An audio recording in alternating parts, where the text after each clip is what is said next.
warahmatullahi wabarakatuh. Hai perempuan hebat. Kembali lagi di podcast Maria bersama Perheta Project.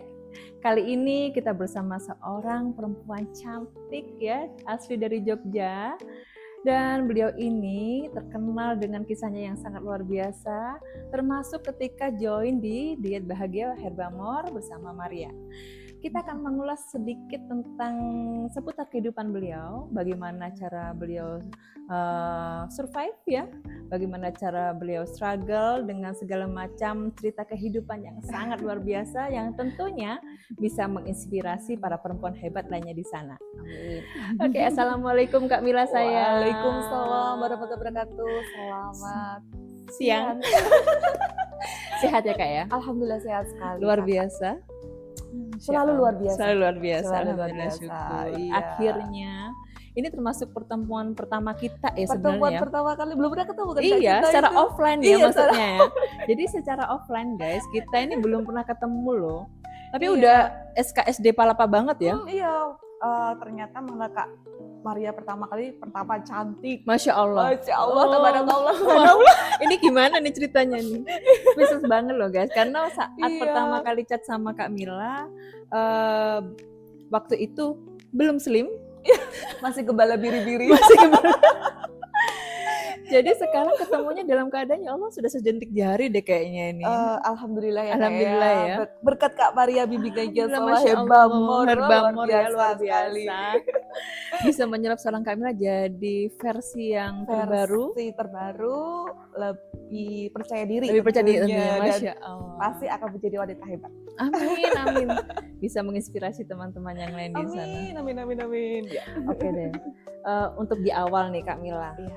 boleh nggak sih cerita dikit siapa sih sebenarnya Kak Mila itu? Aduh. Mulai dari nama, misal, profesi, Boleh. apa sih yang dikerjakan? Oke. Monggo Kak Mila. Terima kasih Kak Maria untuk waktunya. Perkenalkan, nama saya Mila Binurita. Saya asli dari Bantul. Bantul, Masya Allah. Harus pakai M ya Kak ya? Berarti ya harus Oh, Bantul gitu. gitu ya. Bantul biar kerasa Biar Bantulnya. terasa Bantulnya itu. Saya dari Bantul, kebetulan saya seorang ibu dengan 2 orang anak. Masya Allah. Anak saya semuanya laki-laki, terus kemudian alhamdulillah yang paling kecil sudah mulai kuliah tahun ini. Itu yang paling kecil udah kuliah. Iya. Emaknya segini mudanya. Ya guys ya. Amin ya. Terus kemudian pekerjaan saya selain sebagai ibu rumah tangga, saya seorang wedding organizer dan juga wedding planner. Wedding organizer dan wedding planner yang sangat terkenal di Yogyakarta. Amin. Terus kemudian saya juga ada usaha lain, ada butik dan juga ada catering. Kak. Masya Allah. Iya, nah itu saling mengimbangi aja sih. Nah kalau WO-nya nggak begitu marketingnya kurang jalan, ya cateringnya jalan. Rame di musimnya ya. Rame di musimnya, yang penting ikhlas jalanin saja kan. Betul banget, luar biasa ya seorang ibu rumah tangga dengan 2 anak perjaka bisa tampil semodis ini, selincah ini, semuda ini, secantik slim ini ya. Tentunya bisa bikin jealous perempuan di luar sana dan jealousnya makin bikin motivasi. Iya, Betul, Kak. bisa niru perjalanannya Kak Mila. Terinspirasi Terinspirasi, semoga ya, dengan betul. perjalanan ini, ternyata dengan kesibukan ini yang awalnya itu saya tidak akan mungkin bisa slim.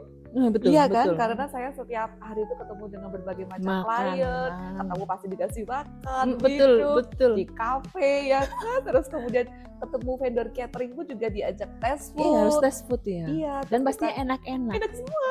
Gak mungkin dikit kalau Nggak enak mungkin itu. dikit. Rugi kan kalau dikit. Rugi kalau dikit, kapan lagi ya? Kapan lagi, betul sekali.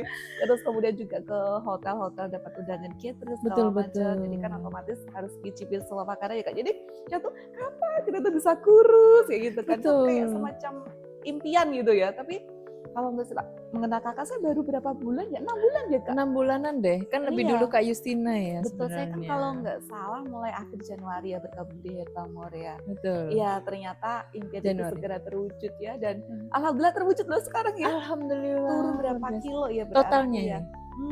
Hampir 11 kilo Kak. 11 ya? Iya, 11 Dari kilo. 70. Oh iya, hampir 70. 70 ke 59. 69,9. 69,9. Iya ya, belum 70 waktu itu. Iya, Jadi sekarang 59. Sempat 57 kan ya? Sempat 57, habis sakit opnam kemarin sempat Heeh. 57 dikarenakan apa namanya. Tapi kalau barangkali kalau saya nggak mengenal herbamor, Betul. penyakit yang tersembunyi itu Nggak nggak ketahuan. akan ketahuan. Banyaknya seperti ini Betul. merinding ya. Banyak yang nggak ketahuan, ternyata ada benjolan di sini, Betul. ada yang punya ini. Iya, Ya. betul, Oke, Kak. oke. Mumpung lagi menceritakan tentang perjalanan herbamor nih. Boleh Siap. ceritain nggak Kak? Yang kemarin hasil diagnosa dokter. Oke. Jadi dari diagnosa dokter waktu saya opnam itu saya ada beberapa sakit ya Kak. Yang pertama ada kista. Oke. Ada kista itu di ovarium. Terus kemudian saya perlu CT scan segala macam. Ternyata saya ada tumor. Ada tumor itu di ginjal. Di ginjal. Iya. Oke, ada kista di ovarium dan tumor di ginjal. Ada di ginjal juga.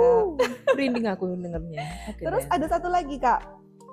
Satu lagi ini adalah ternyata saya sering menahan kencing ya Kak ya. Karena event? Iya, karena event sering menahan kencing. Terus kemudian waktu dulu sebelum mengenal herbamor kan minum saya memang kurang ya Kak. Oke, kurang air air putih. Kurang asupan air putih. Betul. Masih nahan pipis. Nahan pipis, ternyata saya memang ada infeksi saluran kecil. Kandung kemih, infeksi ya, kandung kemih saya, dan itu memang sudah. Jadi bukan ISK lagi, langsung ke kandung kemihnya. Iya, ke kandung kemih. Ke pusatnya itu berarti. Iya, dan itu memang waktu itu sudah sempat berdarah juga ya Kak kita waktu kencing itu. Terus barangkali memang karena kurangnya minum, terus itu saya kurang paham mengkristal atau apa gitu kan. Nah itu ternyata saya kena sakit itu, terus sudah di level 4 waktu itu. Sudah level 4 sakitnya? Level 4 juga. Nyeri dong itu ya? Iya, karena gara-gara minum. Iya, tapi terus ketika dari mengenal herbamor harus sehari minum 3 liter. Minim ya Kak ya tuh. Minim itu 3 liter. Saya kalau beli air mineral itu yang 1,5, itu 2 harus habis. 2 harus habis. Iya, itu setiap hari seperti itu. Betul. Terus kemudian alhamdulillah sekarang untuk infeksi itu saya sedikit berkurang kan. Alhamdulillah. Jadi nyerinya sudah sembuh ya? Iya, dulu tuh kalau nyeri itu Masya Allah sampai ke sebelah sini sampai ke situ tembus ke punggung ya. Iya, jadi kayak sakitnya mirip asam lambung Kak. Jadi kayak kalau asam lambung kan Kakak itu ya kayak perutnya itu benar-benar sakit, terus kemudian rasanya itu kayak sampai ke atas. Iya, sampai ke atas panas ya. Terus panas, terus perut juga rasanya sama sekali nggak enak. Itu melebihi itu Kak sakitnya. Awalnya aku kira itu adalah asam lambung. Karena sebelumnya memang ada riwayat asam. Jadi nggak cuma kista di ovarium, tumor di ginjal, dan infeksi kandung kemih. Iya. Asam lambung juga punya. Asam lambung juga koleksi ada. Banyak ya. Ya karena sebenarnya kalau asam lambung karena pikiran juga. Betul, ya sama pola makan yang pola salah makan. ya. Dari stres pekerjaan ya, ketambahan pola makan yang nggak benar bikin asam lambung. Betul. Terus ketambahan minumnya kurang. Betul. Nahan pipisnya sering saat ada event ya. Terbitlah sakit yang ternyata tidak kita duga sama sekali. Nggak nyangka ya. Nyangka sekali. Hingga akhirnya gimana Kak? Nah, terus kemudian akhirnya yang pertama kita di asam lambung dulu ya Kak ya. Waktu asam lambung itu ketika saya sudah berkenalan dengan herbamor, yang awalnya saya kalau setiap mau event itu selalu masuk IGD, sampai teman saya hafal basis saya Mbak Yustin, teman saya Dias itu selalu hafal. Kalau saya stres punya kerjaan saya pasti masuk IGD, dan mereka yang nganterin harus disuntik segala macam baru asam lambungnya bisa normal kembali. Tapi setelah saya tiap pagi saya minum kunir dari ramuan cinta, sampai cinta, sangat cinta ya pada kita. Betul ya. Sayang banget ya sama satu ini ya. Gitu loh, betul banget ternyata. Nah, setiap pagi saya minum itu, alhamdulillah asam lambung saya tidak. Hampir saya jarang ke IGD Kakak. Hampir nggak ke IGD. Hampir saya tidak ke IGD. Saya kalau ke IGD itu ya cuma karena sakit saya yang kemarin itu aja. Cuma itu aja untuk kontrol aja ya. Adalah itu. Jadi itu nggak ada. Sejak kenal herbamor, rutin minum ramcin. Iya. Nggak kenal yang namanya asam lambung. Alhamdulillah. Padahal kalau terakhir kali saya opnam itu saya sudah bukan asam lambung lagi. Tapi namanya GERD. GERD. Ya, Oke. GERD itu kata dokter levelnya di atas asam lambung. Ada Jadi udah level-levelan parah nih. banget itu. Saya berusaha sesak nafas. Sampai sesak benar-benar nafas memang sesak panas nafas, ya. Bener sesak nafas, terus kemudian juga muntahnya sudah luar biasa, terus Sampai muntah-muntah juga. muntah Kak, muntahnya itu bukan muntah biasa tapi sudah kayak cuman cairan kayak kuning Oh gitu. ya, Bener-bener yang itu sudah pahit, nggak yang enak. paling pahit banget itu. Pahit banget itu. Tapi sekarang saya sudah dari bulan apa ya? Alhamdulillah saya nggak merasakan lagi, saya Alhamdulillah, bersyukur sekali ya. Yang termahal memang sehat. Bener Kak. Rezeki paling mulia tuh sehat. Bener Kalau udah sekali. di titik ini udah happy banget pastinya Happy kan. banget, iya. Kerja jadi enjoy ya sekarang. Enjoy Kak, jadi saya bisa menikmati kerja saya. Alhamdulillah. Terus tanpa asam lambung saya juga ada kegiatan-kegiatan saya yang selama ini tidak saya lakukan. Sekarang saya lakukan, yaitu adalah jogging. Let's see guys, betapa program DBH bisa mengubah hidup seseorang jauh lebih baik lagi. Jauh lebih baik, dan itu pengaruhnya itu benar-benar positif sekali. Positif. Saya, iya, aku merinding. Berkali-kali pokoknya setiap kali kayak begini selalu merinding. Bener. Kakak kan selalu bilang ke saya, Mbak Mila kalau sudah rutin program DBH harus olahraga minimal setengah jam. Minimal setengah jam. Jalan kaki aja. Awal memulai jalan kaki itu saya nggak sampai setengah jam Kak sejujurnya. Gitu ya? 15 menit dulu. Oke. 15 menit dulu, terus kemudian karena mungkin kebanyakan jalan di event kali ya, jadinya 15 menit aja gitu kali ya. Sepertinya gitu. Saya berpikiran itu, saya kan setiap event kan sudah jalannya sampai mondar-mandir, ngecek event, ngecek catering, ngecek dekor, ngecek kru, ngecek pengantin. Betul. Kan saya sudah mobilitasnya sangat tinggi. Mindset saya ini kan sudah masuk olahraga. Iya nggak sih Kak? Mindsetnya seperti itu, padahal ternyata itu bukan. Belum. Iya. Itu cuma aktivitas aja. Aktivitas bergerak sehari-hari. Tapi yang mau dirutinkan minim 30 menit jalan kakinya itu kan tanpa jeda. Betul, tanpa jeda. Akhirnya bisa ya? Alhamdulillah bisa Kak. Bahkan saya sekarang luar biasa. Saya sampai 2 jam sekarang. 2 jam ada kendala guys. Iya, sampai 15.000 langkah loh. Setiap kali setoran sama kayak Kak Yustin ini. Iya. Di atas 10.000, jarang banget di bawah 10.000. Gak pernah di 9.000, 10.000 lah Tata, ya kan? Minimal saya harus 10.000 Kak. Itu kayak sudah kayak habit ya. Kayak habit, betul. Kayak habit. Jadi kalau misalkan nggak 10.000 itu kayak saya belum olahraga. Betul. Jadi saya harus sampai 10.000 dulu. Gimana caranya saya melangkah harus sampai 10.000. Kalau sudah capek ya sudah berhenti. Tapi harus minimal 10.000. Keren. Tepuk tangan dong untuk Kak Mila dan DBH, luar biasa, Masya Allah. Kemudian yang paling luar biasa adalah runningnya sampai Semarang. Iya, runningnya nih kemarin sudah nyampe di Perlimal Semarang. Iya, Simpang 5 ya, Lawang Sewu, Kota Lama, Masya Allah. Iya, dan itu 15.000 langkah kita waktu. Saking udah hafalnya jelajah Jogja, akhirnya pindah ke kota sebelah. Iya, biar nggak bosen gitu. Nggak bosen ya. Dan kontennya kan bagus. Oke, bagus ya, bener banget. Nanti kita tag ya, boleh. Untuk disipin di sini-sini. Gimana perjalanannya Kak Mila sampai jogging ke Semarang. Luar biasa. Oke, Kak Mila. Jadi latar belakang dan motivasi untuk mulai DBH sudah termasuk yang tadi ya? Sudah sih Kakak. Walau kalau boleh cerita ya Kak? Boleh banget. Sebenarnya saya itu waktu remaja, waktu mau menikah, berat badan saya itu cuma 39 kilo. Kecil banget. Kecil banget Kak. Saya itu panggilannya selontrot. Kakak tahu selontrot nggak? Apa itu bahasa? Selontrot itu adalah dari serabut dari singkong. Kan singkong ada serabutnya tuh, ya itu kan kecil gitu kan, tinggi gitu kan. Ya, singkong di akar. Iya. Ya Allah, saking kecilnya. Saking kecilnya saya dipanggil selontrot, dan sampai saya menikah tidak ada baju kebaya yang memang muat sama saya karena kurus banget. Saya pakai dodotan akhirnya. Pakai dodotan, Iya, pakai dodotan itu. Terus kemudian ketika saya punya anak, berat badan saya naik. Baru naik. Iya, baru naik. Naiknya kebablasan ternyata ya Kak. Kebablasan, saya sempat sampai hampir 80 kilo pernah Kak. Seriusan? Pernah Kak, saya 76 kilo pernah. Jadi tadi foto yang Kakak kirim ke Kakak, itu kan 72 kilo. Iya. Bayangkan Kak, aku 76 seperti ada nggak fotonya? Aku cari nanti. Oke, boleh. Kita tampilkan di layar. Terus kemudian maaf, saya dikenalkan dengan program diet lain.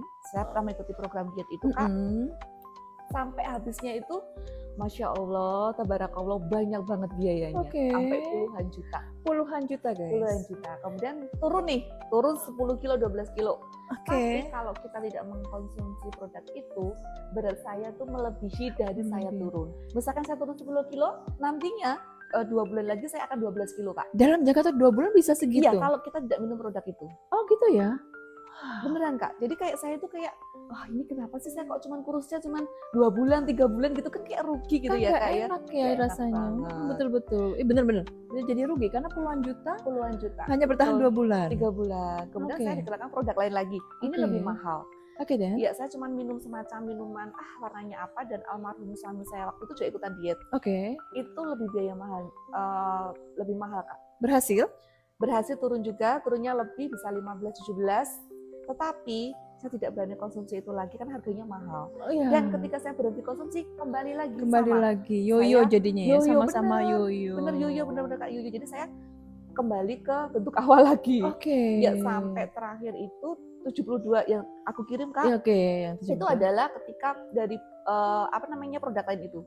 Itu sudah mentok segitu berarti? Iya, itu sudah gendut lagi segitu. Padahal tadinya itu saya sempat 56 kilo memang produk itu. Oke. Ya bisa turunnya memang gendut, memang banyak banget.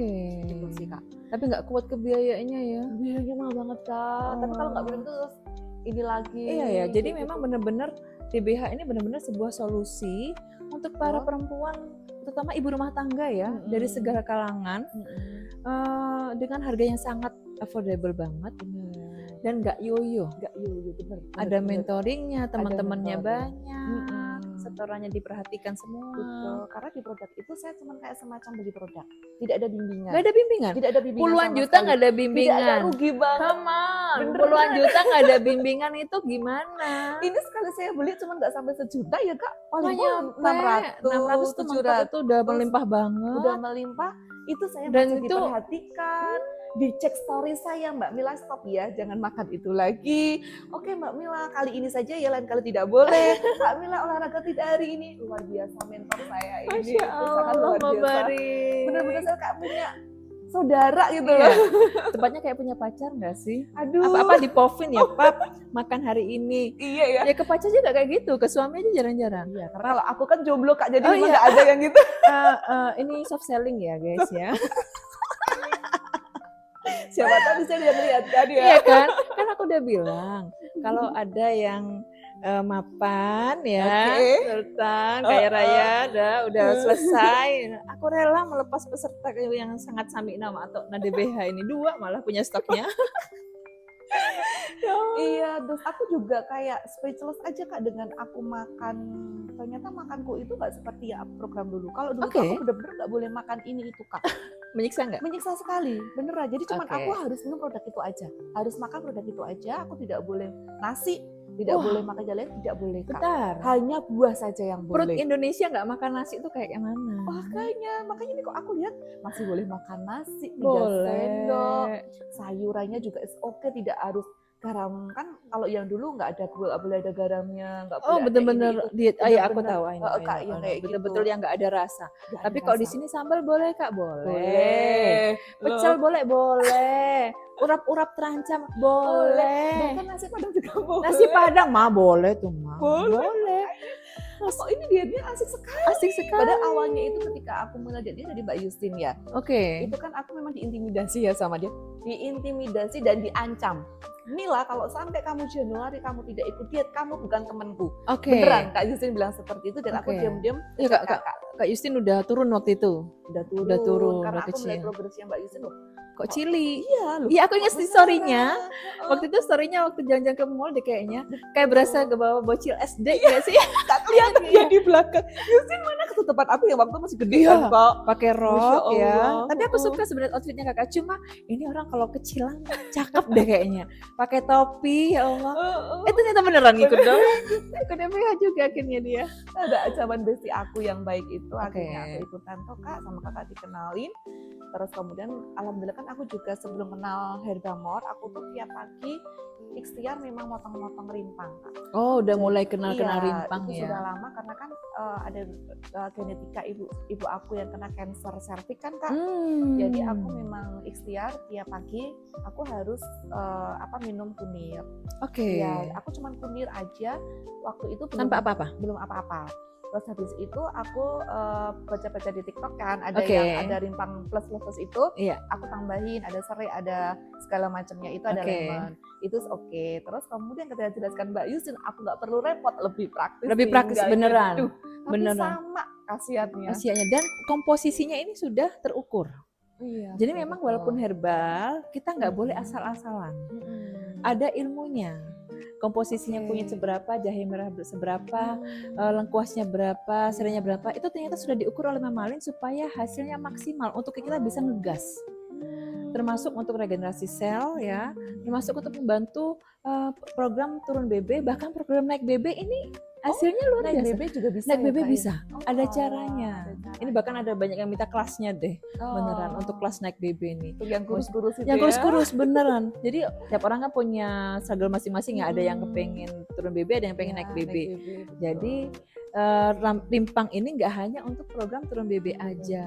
Bisa. Tapi ternyata juga bisa istilah jadi obat ya Kak. Karena pas kapan itu dicek, kista di ovariumku sudah Masya Allah. Sudah tidak ada sama sekali. Beneran? Bener Kak, sudah gak Masya Allah, tabarakallah guys, dengerin deh. Iya, ya? Udah cek kista ovariumnya sudah hilang. Sudah hilang. Yang sebelumnya? Yang sebelumnya itu kalau nggak salah itu berapa mili gitu sih. Oke, sampai mili. Hilang ya. Iya, itu sudah kemudian tidak ada. Ketika aku dicek kembali, kok sudah nggak ada. Aku alhamdulillah. Masya Allah, tabarakallah. Itu aku seneng banget sih. Pelan-pelan ya Kak ya. Kita satu persatu kita selesaikan sakit kita. Alhamdulillah untuk kista di ovarium sudah. Oke. Udah lenyap. Alhamdulillah. Tinggal kita obatin yang lainnya. Tinggal obat yang lain. Sebenarnya ada sih slogannya di Herbamom. When your habit turn into medicine. Jadi ketika kebiasaan kita tuh jadi obat sebenarnya. Kebiasaan kita di DBH, di diet bahagia Herbamor, itu sebenarnya menjadi obat alami tanpa terasa tiba-tiba semua sakit itu hilang dengan sendirinya. Dengan izin Allah, produknya Allah ini yang dikemas secara praktis ini dengan programnya itu jadi satu battle yang luar biasa, bikin regenerasi sel tubuh kita jauh melesat dan semua keluhan-keluhannya tiba-tiba hilang aja. Tapi aku nggak tahu ya, temanku juga bilang ketika aku sudah ikut program ini berarti aku sudah ke 5,5 bulan ya. Iya, kalau ya 5 bulanan lah. 5 bulanan. Temanku bilang Mbak Mila beda, kelihatan lebih glowing. Aku nggak tahu di glowingnya dari mana. Bersinar memang, inner beauty-nya memang muncul. Iya, beda lebih, memang. Lebih glowing kayak gitu dari dulu. Apa karena Mbak Mila kurus gitu? Apa karena Dua-duanya.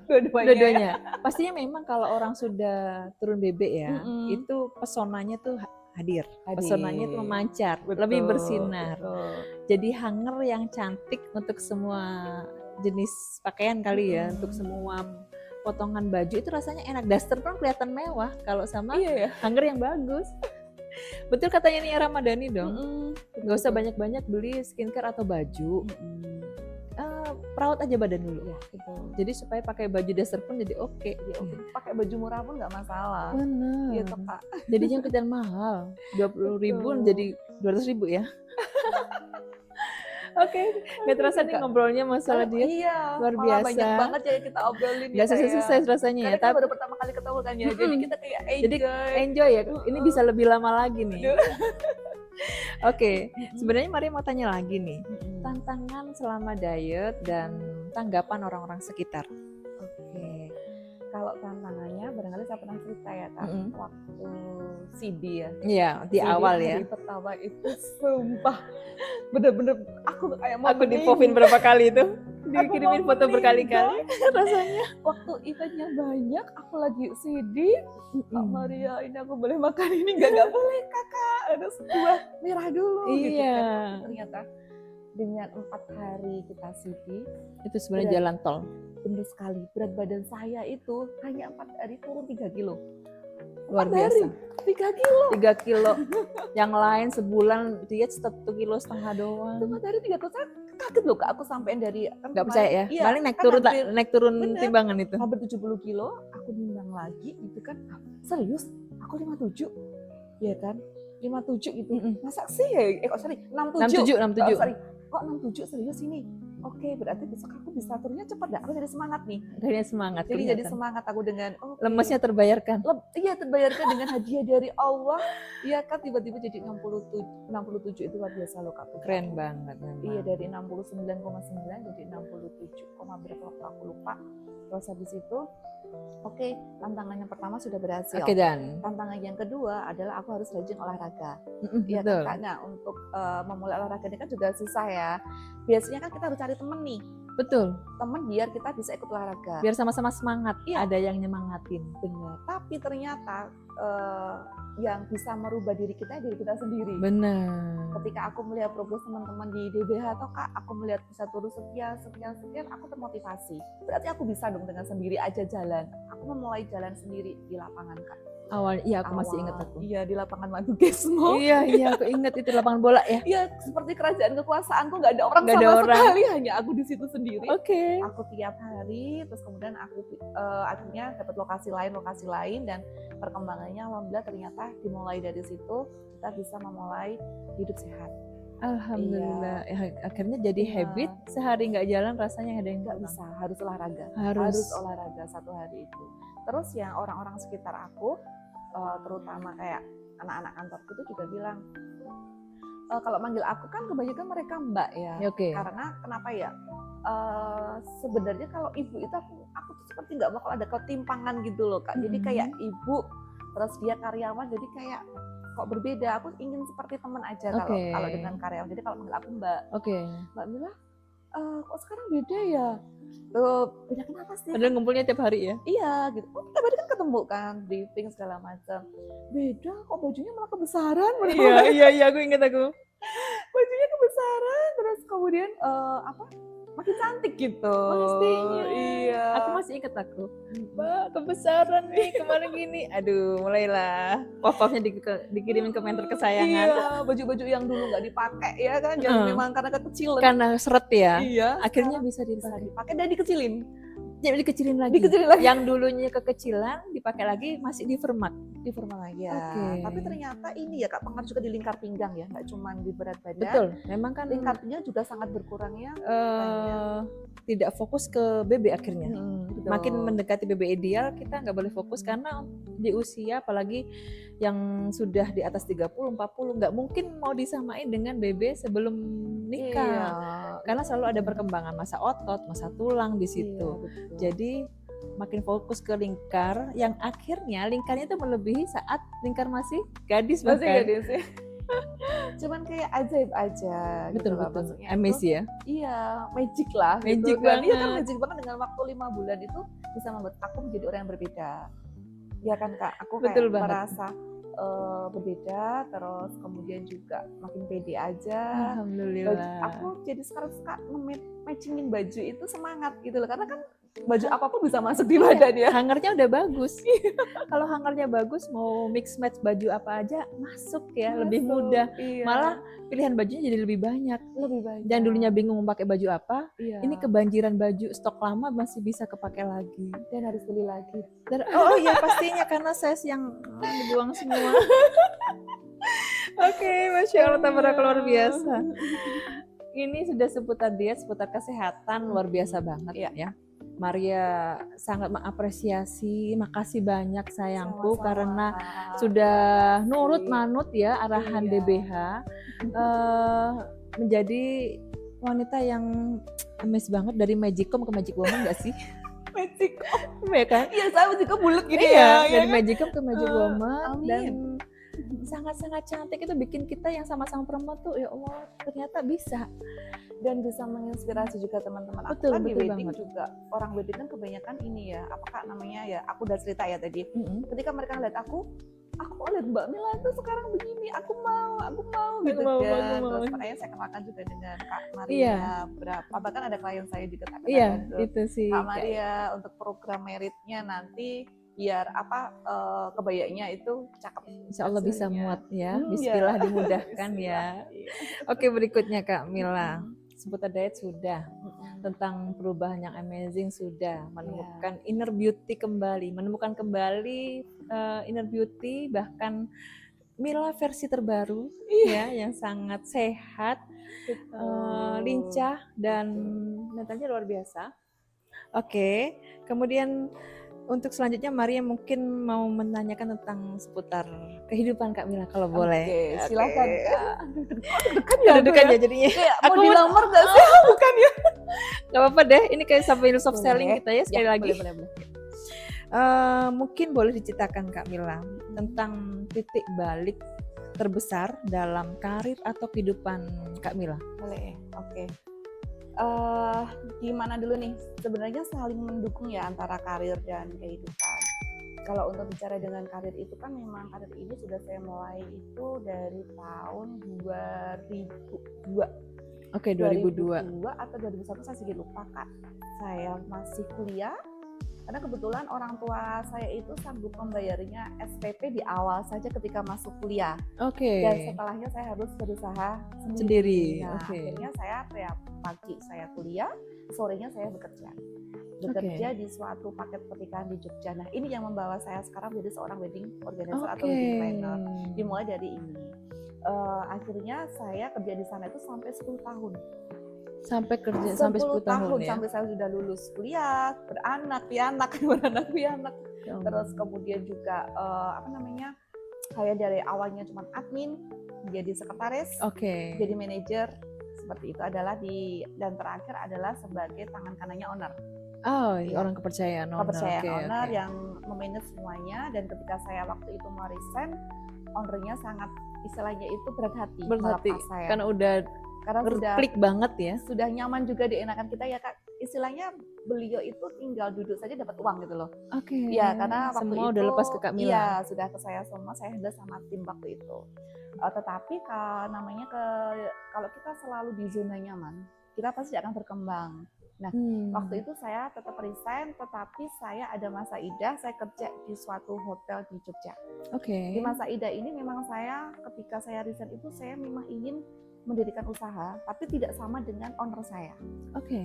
Owner saya itu belum owner saya itu kan memang basicnya di catering ya Kak. Ya, kalau saya memang di wedding planner sama wedding organizer. Akhirnya saya kerja di hotel, salah satu hotel kepunyaan Bapak Menteri waktu itu. Kebetulan temennya almarhum Bapak saya, beliau. Saya kerja di sana hampir 2 tahun. Kemudian karena saya merasa masa idah saya selesai, saya akhirnya memberanikan diri sudah untuk mengembangkan bisnis saya. Saya namakan Lanu Amor. Jadi Lanu Amor ini setelah masa idah selesai. Luar biasa.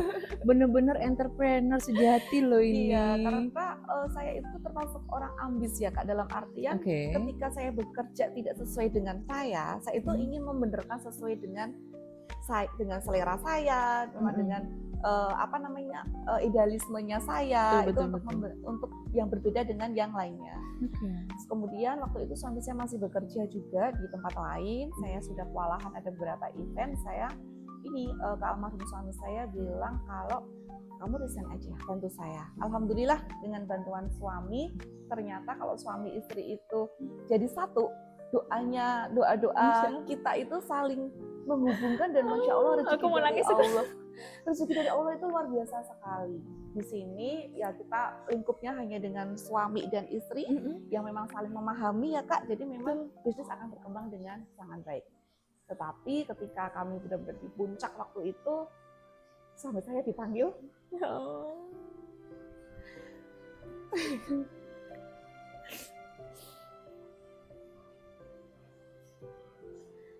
2021 sampai saya meninggal.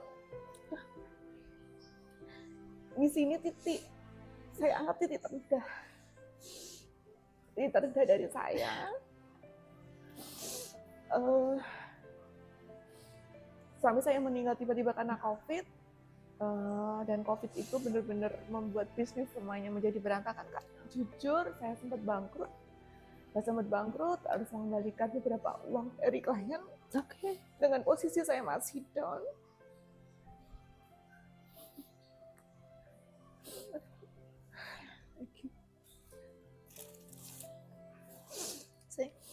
Terima kasih ya. Dan jujur pada waktu saya down itu, saya pernah terbersit untuk bunuh diri Kak. Karena saya merasa nggak sanggup ketika ditinggalkan suami saya. Ini apa-apa berdua. Dan mana-mana berdua, suami saya itu tidak bisa membiarkan saya kemana-mana sendiri. Saya nggak boleh nyetir, nggak boleh naik motor, benar-benar saya diratukan sama beliau. Terus kemudian, maaf, saya sempat ke psikolog, psikiater agar saya segera sembuh, karena saya juga ingin sembuh. Dan ketika saya ingin bunuh diri yang kedua, saya ingat waktu itu anak saya terkecil, waktu saya minum obat kadaluarsa. Oh ya Allah. Ya, saya minum obat itu, terus anak saya bilang sama saya sambil mijitin saya, bilang gini, "Mama, kalau mama pergi, saya dengan siapa? Saya cuma punya mama." Di situ saya langsung, astagfirullahaladzim, ternyata saya salah selama ini. Saya salah. Saya masih dikasih warisan anak-anak yang baik sama suami, terus saya harus meneruskan perjuangan beliau. Betul. Akhirnya terjadi balik saya, Kak. Saya berusaha untuk memulai bisnis lagi. Saya udah ditinggalin karyawan waktu itu. 3 karyawan saya sudah meninggalkan saya. Benar-benar saya sendiri. Terus kemudian luar biasa.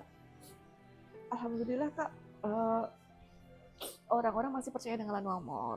Alhamdulillah mereka pasti percaya dengan Lanu Amor walaupun saya cuma sendiri. Oh, sampai sendiri beneran? Cuma sendiri.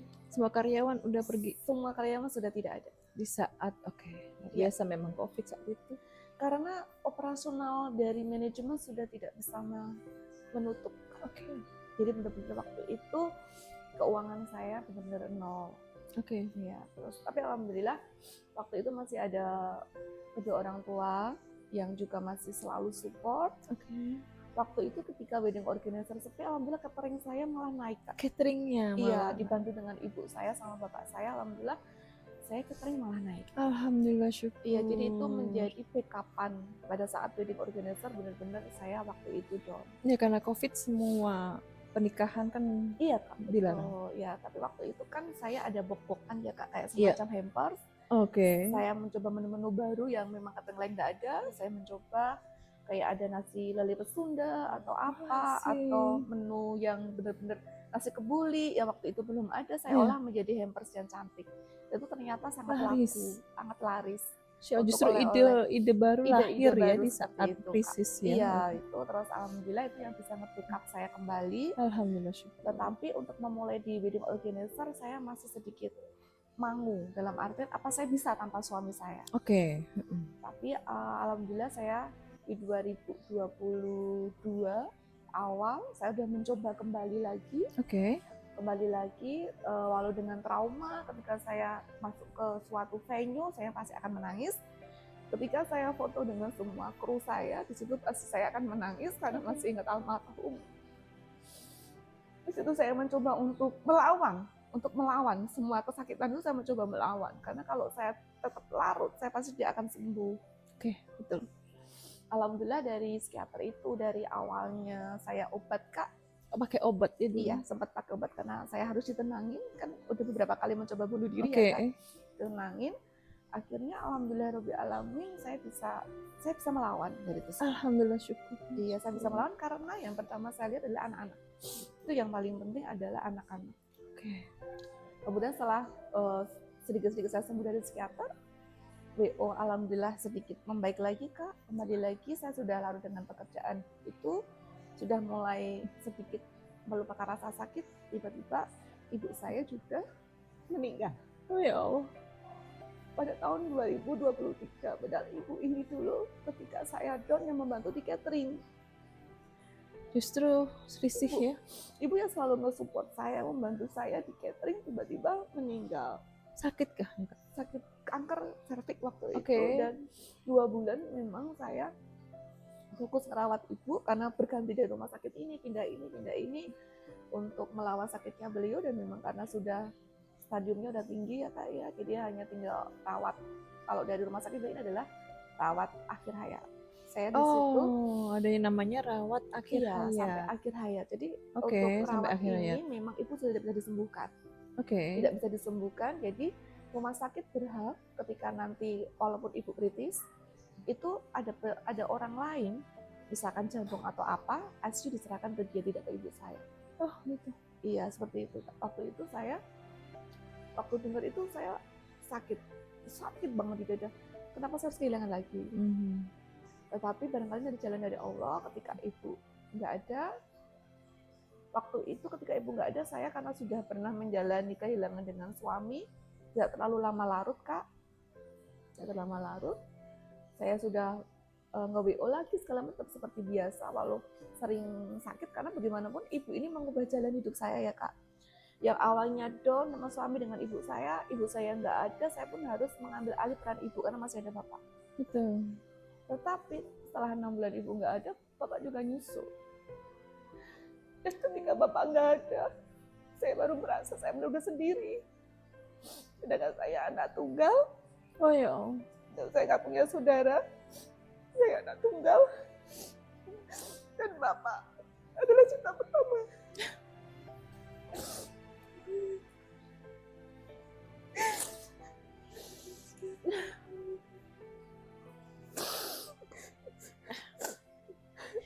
Gak mudah ditinggal beruntun dengan orang tersayang. Di sini saya makin sakit. Saya memang harus ditakdirkan sendiri. Tapi alhamdulillah teman-teman baik saya selalu ada buat saya, Kak. Kayak Kak Yustin, saya yang lain. Kadang-kali memang mereka disiapkan untuk mengganti yang telah pergi. Tapi jujur dengan bapak nggak ada itu benar-benar sangat berbeda Kak. Ya. Mengubah semuanya. Tidak mudah. Tapi sekali lagi anak-anak masih harus butuh sosok yang memang harus untuk perkembangan mereka itu sangat dibutuhkan. Jadi saya tidak bisa terlalu lama untuk berlarut dalam kesedihan. Iya, tetapi jujur dengan kehilangan 3 orang berarti hidup saya nggak bisa aku bayangkan. Bener-bener titik nadir saya paling rendah. Saya tergantung dengan mereka, saya terbiasa dengan mereka. Ketika mereka nggak ada, saya harus berusaha sendiri. Jadi saya yang awalnya nggak bisa nyopir, kemana-mana saya bisa nyopir. Itu ternyata keberanian mereka mengubah, benar-benar mengubah kehidupan saya.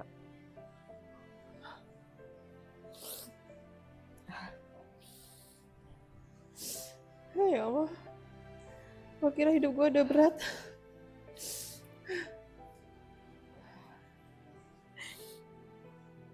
Beruntun 3 orang. Beruntun. Ya. May I give you a hug? You're a strong woman. Iya kan? We always behind you. Allah always behind you as to us. Kita semua ada untuk Kak Mila. Alhamdulillah, syukur. Makasih udah bertahan ya. Makasih udah sampai di titik ini. Makasih. Makasih banyak sayang. Luar biasa beneran. Gak mudah. Speechless banget, gak mudah. Luar biasa. Makasih tetap hidup, makasih. Makasih udah kembali bersinar ya. Oh, ya Allah. Makasih. Terima kasih ya Allah dikasih teman sebagus ini. Makasih ya Allah. Dan sebenarnya saya itu kadang merindukan sebuah pelukan yang untuk menenangkan yang selama ini sudah gak saya dapatkan. Tapi alhamdulillah teman-teman ketika saya ada masalah mereka selalu hadir untuk saya. Alhamdulillahnya saya punya teman yang sangat baik. Alhamdulillah, walaupun memang saya masih ada keluarga besar, tapi jujur teman baik saya ini yang memang benar-benar mengubah semua hidup saya, mengubah pola pikir saya yang memang karena sering ditinggalkan itu kan membuat jiwaku berbeda. Betul. Berbeda, saya putus asa atau apa, dengan adanya mereka selalu membuat saya strong. Terus kemudian mengubah pola pikir saya juga, yang dari yang awalnya saya kayak apa ya Kak, kayak udah nggak ada harapan, overthinking parah biasanya. Overthinking parah. Pasti itu. Dan itu yang membuat saya juga sampai sekarang saya takut dengan namanya kehilangan. Siapa yang kehilangan, guys? Saya takut dengan namanya kehilangan, maka ketika teman-teman banyak yang menyarankan saya untuk mengenal sosok baru, saya takut dengan namanya kehilangan lagi. Ketika saya sudah nyaman, nanti saya tinggal pergi lagi, saya pasti akan membangkitkan luka lama saya. Jadi biar saya sembuh dulu. It's okay, gak apa-apa, diterima dulu. Iya, betul. Makasih loh sayang, makasih udah berjuang sejauh ini sampai di titik ini. Ya Allah, Insya Allah luar biasa. Makasih ya Kak ya, sudah sangat baik. Proud of you. I'm very very proud of you. Bener-bener bangga dengan kisahnya Kak Mila yang luar biasa ini. Masya Allah, tabarakallah. Oke, boleh tarik nafas panjang dulu. Mungkin mau sambil minum boleh. Boleh minum ya Kak ya? Ya sambil minum biar lebih rileks lagi. Untuk menggantikan air mata yang sudah keluar. Bismillahirrahmanirrahim.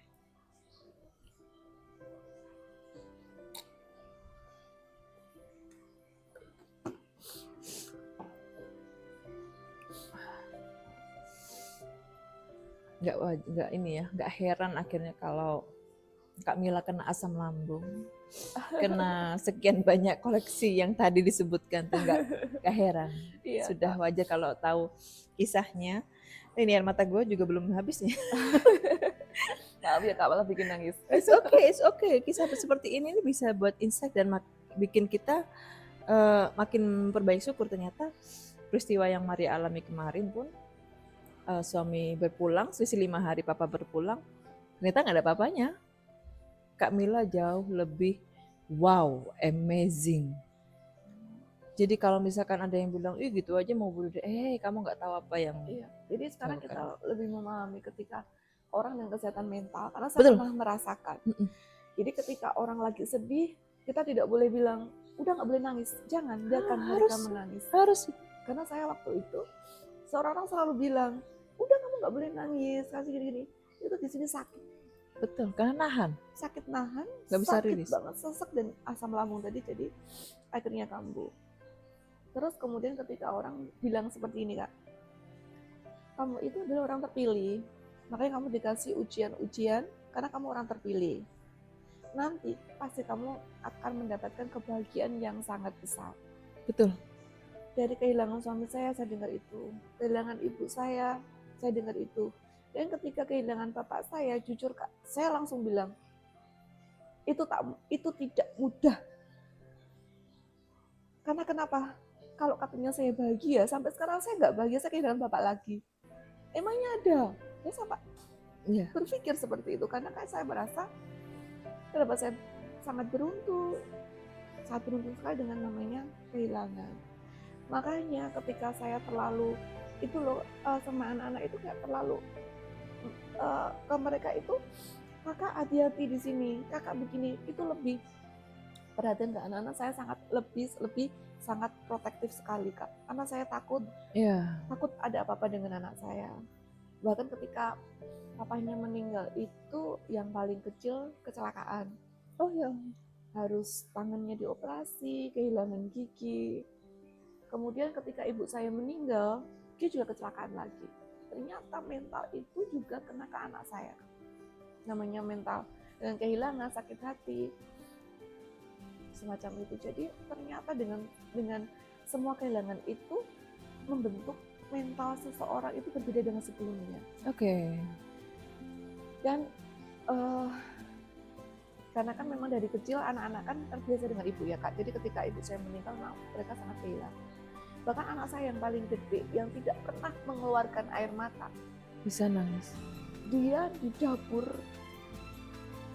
orang-orang, dia kan karena malu ya, dia kan memang anak yang apa namanya Kak, kayak Dilan lah gitu. Dia berantem segala macam. Dia menangis sampai terseduh-seduh, nggak berhenti sampai satu jaman ketika bapak saya meninggal. Dia merasa benar-benar kehilangan. Bukan. Jadi itu saya harus merangkul mereka, membesarkan hati mereka kembali. Dan di situ saya mengolah anak-anak saya, mengolah pola pikirnya. Sekarang kita tinggal bertiga. Bagaimanapun ada hal-hal, entah hal apapun yang terjelek, kita cuma tinggal bertiga. Jadi tolong pertama jaga diri kalian masing-masing, karena kita sekarang saling. Yang kedua, tolong lebih perhatian, lebih care.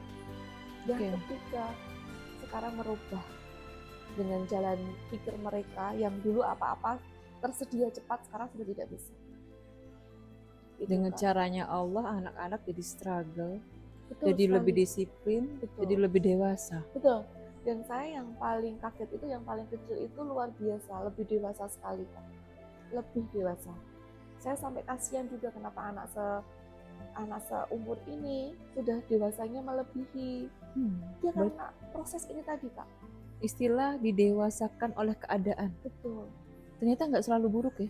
Nggak selalu buruk ternyata. Dia jadi melindungi ibunya, protektif ketika Ya Allah, so sweet ibunya pulang malam karena meeting, dekor atau apa. Mama di mana? Pulang kapan? Sama siapa? Selalu setiap lebih hari. care. Lebih care.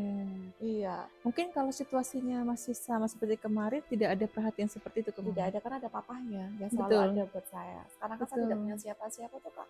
Ya, Kalau jadi saya pun anak-anak tengah malam pun juga cuma sendiri, misalkan ngedekor atau apa, ngecek gedung itu juga seperti itu. Iya. Kiranya Allah segerakan apa yang memang harus semestinya ya. Kalau memang pun ada pendamping, sosok pendamping kelak yang betul-betul bisa menjadi tempat sandaran terbaik. Amin. Ruang yang menjadi apa ya, sisi hangat yang dirindukan oleh seorang Kak Mila sepenuhnya. Setidaknya ada kekosongan yang di saya itu bisa ada dengan sosok itu lebih baik. Yang penting itu sih Kak. Misalkan memang itu belum ada ya, sudah kita jalanin dulu. Kadang-kadang memang untuk, apalagi untuk yang bukan divorce ya, jadi tinggal berpulang itu better single sih. Ada yang bilang seperti itu. Maria pun sempat merasakan seperti itu. Ya. Tapi kita nggak pernah tahu misteri Allah. Mau kita kokoh, nggak, gue mau single aja, enakan single. Tapi kalau Allah sudah waktunya kasih yang terbaik, pasti Allah kasih. Don't be worried.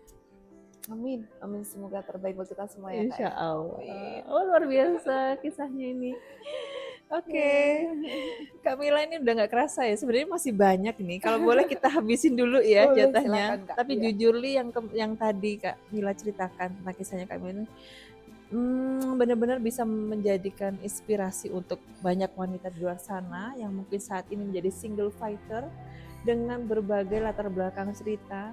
Lihatlah, sosok Kak Mila yang luar biasa, bisa bertahan, bisa bahkan menemukan versi terbaru dan jauh lebih bersinar. Amin, ya.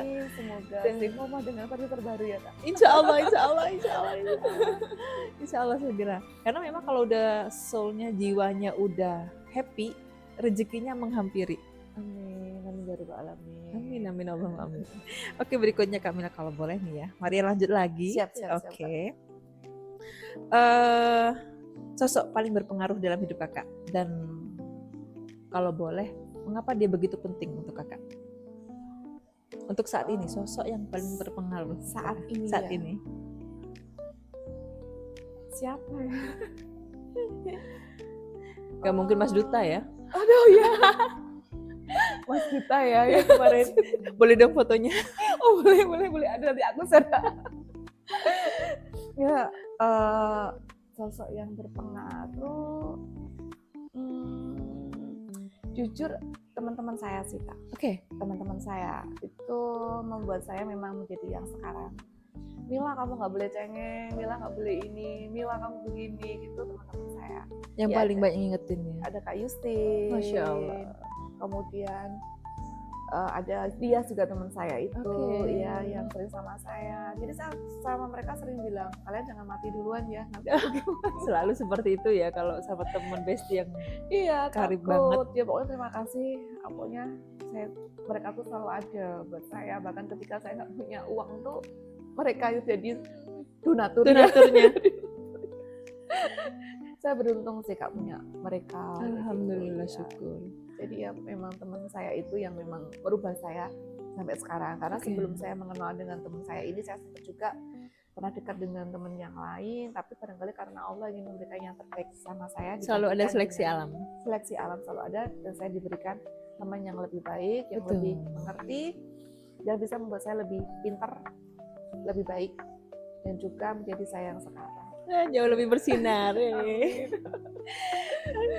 Luar biasa. Jadi memang teman tuh pengaruhnya seperti itu ya, sengaruh itu, bikin kita makin struggle, bikin kita makin bertahan dan bahkan lebih bersinar lagi. Amin. Terbukti kan kenal begini juga dari teman ya. Kenal saya pun dari teman. Iya betul ya Kak, ya dari Mbak Sampai ketemu di YouTube begini dari teman. Oke, untuk berikutnya. Ini sebenarnya sudah banyak yang terjawab ini. Untuk kakak Mila adalah seorang owner dari wedding planner. Menurut kakak apa yang jadi kekuatan terbesar seorang perempuan dalam memimpin sebuah perusahaan? Apalagi ini lagi sendiri ya. Kekuatan terbesarnya apa sih? Mungkin menjadi inspirasi untuk yang di luar sana memiliki bisnis sendiri, seorang business owner. Oke, kekuatan terbesar saya sampai bisa survive ya, saya mau ya survive ya, karena saya pernah merasakan di titik bawah waktu itu karena COVID dan yang lainnya. Itu adalah yang pertama, dari kekuatan itu dari kita sendiri. Dari kita sendiri, dari bagaimana kita merubah personal branding kita, karena bagaimanapun kita itu adalah brand yang berjalan. Dari tingkah laku kita diperhatikan orang, tutur kata kita, dan penampilan kita. Ketika personal branding kita baik, orang itu akan percaya kepada kita. Dan tentunya bagus untuk marketing. Jadi mereka untuk menyerahkan acara kepada kami dengan modal yang, dengan biaya yang sangat banyak, mereka akan percaya. Pertama dari kita sendiri, terus kita percaya diri aja. Kadang saya pernah ada suatu event yang, aku bisa nggak ya? Saya pernah seperti itu, ternyata saya bisa melakukan. Ternyata bisa. Iya, jadi awal saya yang ragu, akhirnya bisa. Dan ketika ada tantangan baru lagi, saya sudah percaya diri, aku bisa, ngapain aja aku bisa. Jadi ternyata itu dari diri kita sendiri, dan pastinya diri kita sendiri kan ada backupnya ya Kak, Allah SWT. Masya Allah, tabarakallah. Itu yang paling penting. Iya, jadi tiap malam saya usahakan Kak, karena saya terbiasa suami dulu ya, kalau tidak mens, saya usahakan setiap jam 3 pagi saya bangun. Udah untuk qiyamul lail ya, bahkan sebelum subuhnya. Rutin Kak sampai sekarang? Alhamdulillah, Masya Allah, tabarakallah, Allahumma barik. Walaupun cuma berapa rakaat, tapi itu pasti. Resep seorang Mila Lanu Amor yang bisa bertahan, survive ya Kak ya, memiliki bisnis wedding planner, dikelola sendirian bahkan. Jadi resepnya ada di situ. Backupnya luar biasa, langsung Allah. Iya, karena apa yang kita kerjakan akan kembali ke kita Kak. Betul. Karena saya pernah merasa di titik ketika saya ada cash di suatu event. Di suatu event itu saya merasakan, ini gimana ya? Udah jamnya udah nggak nyampe, udah nggak bisa. Tapi subhanallah, selalu saja ada orang-orang baik yang datang mengelurkan, Mbak Mila ini bisa, dan semua bisa handle dengan baik. Itu tidak disangka-sangka Kak. Benar-benar nggak disangka. Min haitsu la yahtasib. Benar sekali Kakak. Sangat tidak disangka. Karena ini adalah pertolongan dari Allah. Jadi apabila kita melakukan kebaikan, tetapi orang jahat, udah biarin aja. Toh kebaikan itu nanti yang diberikan ke orang kembali ke kita lagi. Betul. Nanti akan seperti itu. Tetapi kita juga melihat-lihat ya, dengan yang kita berikan kebaikan itu orang seperti apa.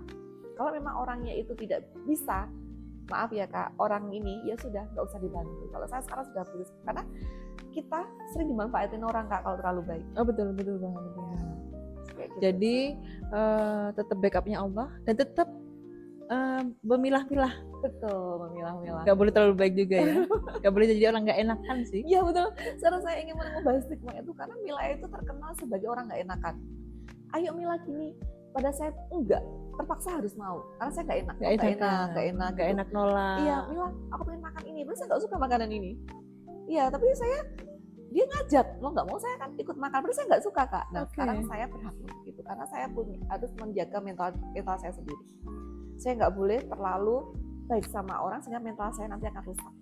Akhirnya sekarang sudah bisa say no ya? Sedikit sudah, alhamdulillah. Alhamdulillah, syukur. Memang jadi orang nggak enakan tuh nggak enak nih. Oke Mbak Mila, ini sebenarnya masih banyak banget, Masya Allah, tabarakallah. Terakhir deh Kak, apakah masih ada yang ingin Kakak raih? namanya orang hidup di dunia pasti cita-cita itu akan selalu tumbuh ya Kak ya. Tetap yang diraih itu memang saya menginginkan, saya menciptakan harus ada. Karena kenapa itu adalah dari saya nantinya akan memacu hidup saya untuk selalu survive. Misalkan kemarin sudah tahu cita-citanya ini, saya akan punya cita-cita yang lain, keinginan yang lainnya agar saya tetap semangat untuk hidup, untuk meraih cita-cita itu. Jadi cita-cita diciptakan untuk semangat untuk hidup. Untuk semangat aja kalau saya loh. Jadi Kamila boleh ceritakan, mungkin ada nggak sih sesuatu yang masih ingin Kamila raih? Spesifik aja nih Kak ya. Boleh. Untuk hal cita-cita yang ingin saya raih sekarang, yang pertama banyak nih, masih banyak nih. Yang pertama tentunya bisnis saya ini nantinya itu bisa saya turunkan ke anak saya. Diwariskan. Saya wariskan ke anak saya. Legacy ya? Iya, delegasi ke anak saya, sehingga dari sekarang saya untuk menciptakan dia menjadi seorang pebisnis dari sekarang. Kemudian yang ingin saya raih lainnya itu adalah menjadi versi saya yang benar-benar sangat baik. Ketika nanti saya meninggal, orang mengenal saya itu adalah seorang Mila yang sangat baik, Mila yang seorang Wonder Woman, pebisnis yang baik, dan seorang ibu yang baik. Amin. Itu aja sih Kak. Masya Allah, banyak nanti kalau semuanya saya bicarakan di sini waktunya habis sepertinya. Oh, Masya Allah, nggak apa-apa. Termasuk ambis kan, saya itu ingin selalu yang lain. Dan itu bikin makin semangat hidup. Makin semangat hidup itu yang paling penting. Kita harus semangat dengan hidup kita, walaupun dengan apapun cobaan, rintangan yang telah kita hadapi, kita harus tetap menjadi versi-versi yang lebih baru lagi. Bagaimanapun kita mengubah dunia itu dari kita sendiri, bukan dari orang lain. Luar biasa Kak Mila. Makasih banyak. Benar. Thank you so much. Maaf ya Kak, barangkali bahasa saya. Oh, it's okay. Enggak, kurang enak banget dari tadi, luar biasa. Bukan bahasa yang smart atau apa, tapi ini dari saya sendiri. Justru ini lebih mudah untuk dicerna para perempuan hebat di luar sana ya Kak ya. Oke, perempuan hebat. Sekali ini kita selesai menyimak perjalanan seorang Kak Mila yang sangat luar biasa bener ya, amazing perjalanannya. Mungkin kalian di luar sana yang sedang struggle saat ini, mungkin sedang mengalami berderet-deret, bertumpuk-tumpuk, beruntun peristiwa yang luar biasa dari Allah. Tenang ya, di sini ada Kak Mila yang sudah mengalami rentetan peristiwa dari Allah ya. Dan betapa mudahnya Allah membuat Kak Mila ini bertahan dan bangkit lagi, bahkan jauh lebih bersinar. Jauh lebih bersinar dari sebelumnya Kak Mila ya. Luar biasa. Insya Allah Kak Mila menjadi insight, menjadi inspirasi untuk para perempuan hebat di luar sana. Ya. Oke, terima kasih banyak Kak Mila untuk waktu yang diluangkan kali ini. Thank you so much. Kita cukup berderai dari air mata dari tadi ya. Jadi judulnya podcastnya beda ini nanti. Insya Allah ini tragedi. Oh enggak ya. Amazing woman jadinya. Masya Allah, tabarakallah, selesai sudah bincang-bincang kita dengan perempuan hebat Kak Mila, seorang owner dari wedding planner atau wedding organizer terkenal di Yogyakarta, dengan perjalanan hidupnya yang sangat luar biasa, amazing sekali bagaimana beliau bisa menjadi inspirasi untuk kita semua.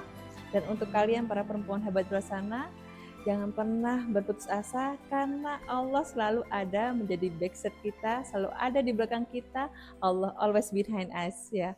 Oke, untuk kalian semua yang terinspirasi dengan cerita ini, sharing is caring by Perheta, boleh untuk subscribe, like, dan share link ini untuk kepada siapapun yang membutuhkan insight, membutuhkan pencerahan bagaimana seorang perempuan single mother bisa bertahan sampai terus bersinar dan bahkan lebih wow dari sebelumnya.